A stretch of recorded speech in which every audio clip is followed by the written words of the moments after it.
السلام عليكم اخوان. ضيافتنا اليوم اخونا البطل ابو زيد صاحب المزاد الواتساب، المزاد الاول بالعراق. طبعا الصراحه مزاده مميز ابو زيد، ويبتني حمام مميز للمزاد. واليوم عندنا وحده من الجواهر مميزه اللي راح تنزل مزاد الواتساب عند اخونا ابو زيد. اخوان طير، قبل لا نقول لكم منو امه ومنو ابوه، طير كامل المواصفات من معنى الكلمه.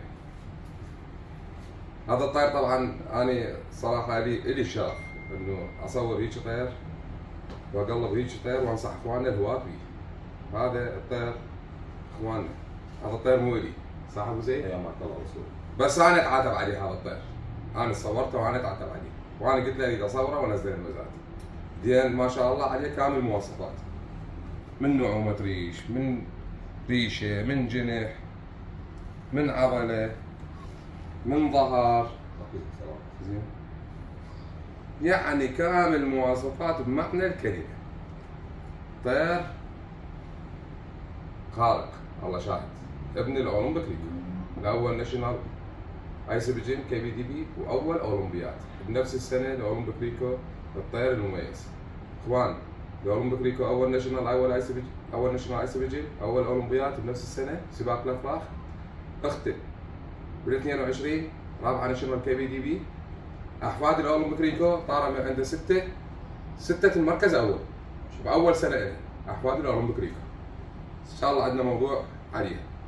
وهذا الطير ابن الاولمبيك ريكو كامل كامل كامل، الخير بيصير من نصيبه مقدمه. هذا الاولمبيك ريكو اول اولمبيات ايس، واول ناشونال اي سي بي جين، افضل طير حسابات الاف سي اي، وافضل طير معدل سرعه طلع. افضل طير بهاي السنه بسنه 2020 على الكبار وعلى الصغار وعلى اعمار السنه الاولمبيك ريكو، اللي هو ماخذ اول على 4000، اول على 2900، اول على 274، ثاني على 4000، ثالث على 3600، ثالث على 239، ثامن على 4000. هذا الطير حاليا بناته قاعدين يحققن مراكز متقدمه، احفاده بناته واحفاده، وهو طالع من الويتمان اللي هو ثالث ناشونال كي بي دي بي بمقاطعه 6 و12 ناشونال